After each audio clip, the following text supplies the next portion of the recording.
If we had known then what we know now, the invasion of Iraq would have been stopped by a popular outcry." Unquote. This amazing admission was saying, in effect, that journalists had betrayed the public by not doing their job and by accepting and amplifying and echoing the lives of Bush and his gang instead of challenging and exposing them. What the Times didn't say was that had that paper and the rest of the media exposed the lies, up to 1 million people might be alive today. That's the belief now of a number of senior establishment journalists. Few of them, they've spoken to me about it, few of them will say it in public. Ironically, I began to understand how censorship worked in so-called free societies when I reported from totalitarian societies. During the 1970s, I filmed secretly in Czechoslovakia, then a Stalinist dictatorship. I interviewed members of the dissident group Charter 77, including the novelist Zdeněk Urbánek, and this is what he told me. I quote him. "In dictatorships, we are more fortunate than you in the West in one respect. We believe nothing of what we read in the newspapers and nothing of what we watch on television because we know it's propaganda and lies.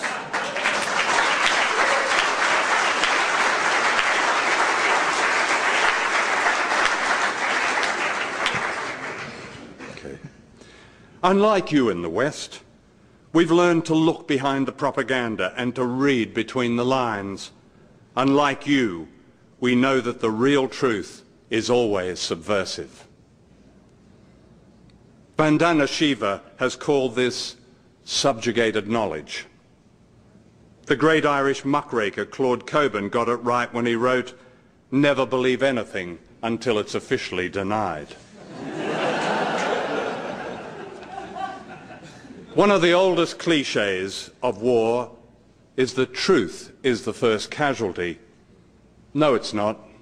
Journalism is the first casualty.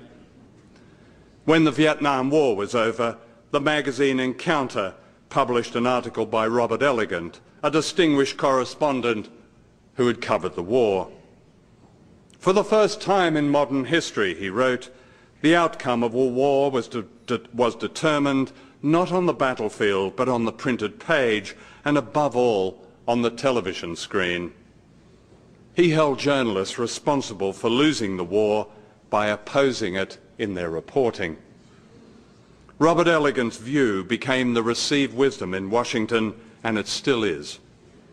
In Iraq, the Pentagon invented the embedded journalist because it believed that critical reporting had lost Vietnam. The very opposite was true. On my first day as a young reporter in Saigon, I called at the bureaus of the main newspapers and TV companies. I noticed that some of them had a pinboard on the wall on which were gruesome photographs, mostly of bodies of Vietnamese and of American soldiers holding up severed ears and testicles. In one office was a photograph of a man being tortured. Above the torturer's head was a stick-on comic balloon with the words, "That'll teach you to talk to the press." None of these pictures were ever published or even put on the wire. I asked why. I was told that the public would never accept them. Anyway, to publish them would not be objective or impartial. At first I accepted the apparent logic of this. I too had grown up on stories of the good war against Germany and Japan, that ethical bath that cleansed the Anglo-American world of all evil. But the longer I stayed in Vietnam, the more I realized that our atrocities were not isolated, nor were they aberrations, that the war itself was an atrocity. That was the big story, and it was seldom news. Yes, the tactics and effectiveness of the military were questioned by some very fine reporters. But the word invasion was never used. The anodyne word used was involved. America was involved in Vietnam. The fiction of a well-intentioned, blundering giant stuck in an Asian quagmire was repeated incessantly. It was left to whistleblowers back home to tell the subversive truth, those like Daniel Ellsberg and Seymour Hersh with his scoop of the My Lai massacre. There were 649 reporters in Vietnam on March the 16th, 1968, the day that the My Lai massacre happened. Not one of them reported it. In both Vietnam and Iraq, deliberate policies and strategies have bordered on genocide. In Vietnam, the forced dispossession of millions of people and the creation of free fire zones. In Iraq, an American enforced embargo that ran through the 1990s like a medieval siege and killed, according to the United Nations Children's Fund, at least 500,000 children under the age of 5. In both Vietnam and Iraq, banned weapons were used against civilians as deliberate experiments. Agent Orange changed the genetic and environmental order in Vietnam. The military called this Operation Hades. When Congress found out, it was renamed the friendlier Operation Ranch Hand, and nothing changed. That's pretty much the way Congress has reacted to the war in Iraq. The Democrats have damned it, rebranded it, and extended it.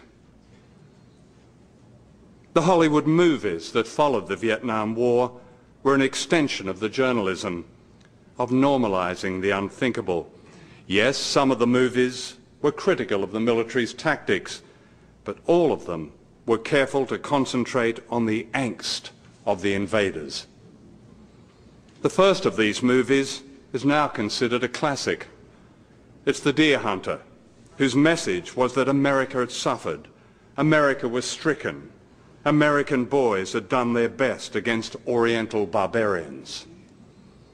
The message was all the more pernicious because The Deer Hunter was brilliantly made and acted.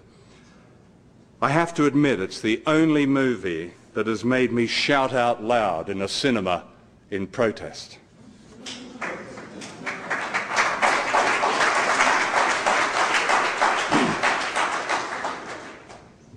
Oliver Stone's acclaimed movie Platoon was said to be anti-war, and it did show glimpses of the Vietnamese as human beings, but it also promoted, above all, the American invader as victim.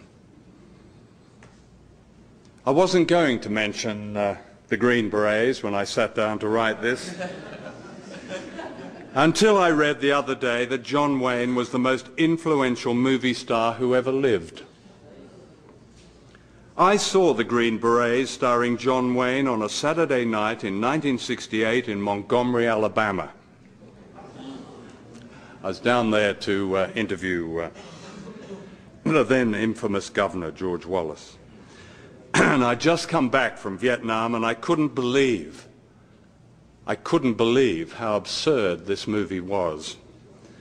So I laughed out loud. I laughed and laughed.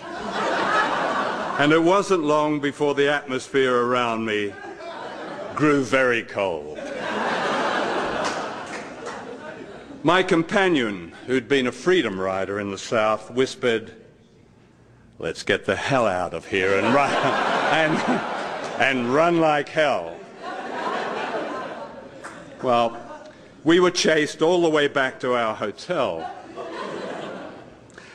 But I doubt if any of my pursuers were aware that John Wayne, their hero, had lied so that he wouldn't have to fight in World War II. And yet the phony role model of Wayne sent thousands of young Americans to their deaths in Vietnam, with the notable exceptions of George W. Bush and Dick Cheney. Last year, in his acceptance of the Nobel Prize for Literature, the playwright Harold Pinter made an epic speech.